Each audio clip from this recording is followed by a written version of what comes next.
रुक करते हैं दूसरी खबर की ओर। आपको बता दें कि चार धाम में दर्शन करने वाले तीर्थ यात्रियों की आंकड़ा अब 1 लाख के पार हो गया है।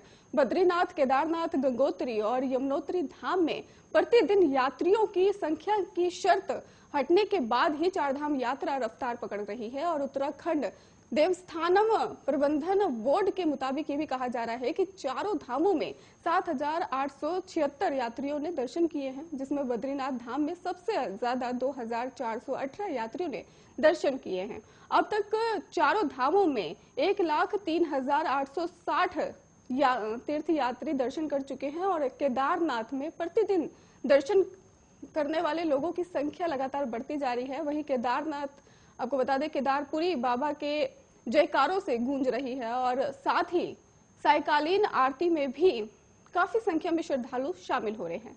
बीते 5 अक्टूबर की बात की जाए तो वहां पे ई पास की बाध्यता खत्म होने के बाद से ही धाम में प्रतिदिन शिव भक्तों की संख्या बढ़ रही है। बुधवार को केदारनाथ में शाम तक आपको बता दें कि 4,000 से ज्यादा शिव भक्त दर्शन कर चुके थे। वहीं सायकालीन आरती में भी 1,500 से ज्यादा श्रद्धालु शामिल हुए हैं। यात्रा प्रभारी युद्धवीर सिंह पुष्पवाण ने बताया कि बीते 18 सितंबर को अभी तक 48,000 से ज्यादा केदारनाथ में बाबा के दर्शन कर चुके हैं। और केदारनाथ यात्रा के दिनों दिन रफ्तार पकड़ने पे होटल, रेस्टोरेंट, लॉन्च संचालकों को अच्छी बुकिंग मिल रही है। इसके साथ ही उन्होंने ये जानकारी भी दी कि दुकानदारों को भी नियमित ग्राहक मिल रहे हैं। यात्रा से केदार घाटी से लेकर पैदल मार्ग और धाम में रौनक बनी हुई है। वहीं हेलीकॉप्टर की बुकिंग के लिए भी हेली कंपनियों के कार्यालय काउंटरों पर सुबह से ही यात्रियों की भीड़ देखने को मिल रही है। यात्रियों के जरूरी दस्तावेजों की सोनप्रयाग में सघन जांच की जा रही है।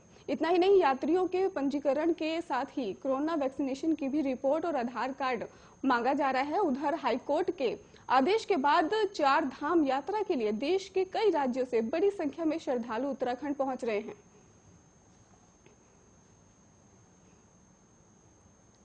उत्तराखंड में चल रही बिजली किल्लत के बीच जल विद्युत परियोजनाओं से आपूर्ति घटने के संकट बढ़ गया है। बुधवार को इन परियोजनाओं से अचानक उत्पादन कम हो गया है, जिसकी वजह से यूपीसीएल की परेशानी बढ़ गई है। वहीं बुधवार को प्रदेश के ग्रामीण इलाकों में 2 घंटे और उद्योगों में 1.5 घंटे की कटौती की गई। प्रदेश में चल रही बिजली किल्लत की मुश्किलें बुधवार को और ज्यादा बढ़ गई। आपको बता दें कि यूपीसीएल मानकर चल रहा था कि एक्सचेंज से बिजली खरीदने के बाद अब केवल 17 लाख यूनिट की जरूरत होगी, लेकिन जल विद्युत परियोजनाओं ने पूरी आपूर्ति नहीं हुई है और जिस वजह से 3 लाख यूनिट की कमी पड़ गई है।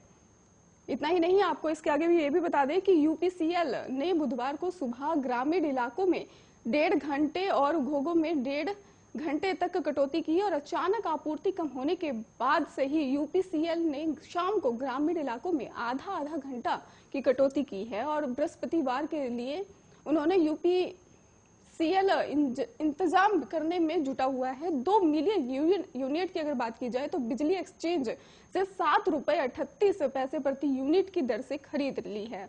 लेकिन खबर आपको बता दें कि इसके आगे ये भी जानकारी मिल रही है कि मिलियन यूनिट बिजली का इंतजाम नहीं हो पाया था। माना जा रहा है कि अगर इंतजाम ना हुआ तो बृहस्पतिवार को स्थिति और बिगड़ सकती है। पिछले करीब 1 सप्ताह से चल रहे बिजली संकट के बीच उद्योग जगत भी चिंतित नजर आ रहा है।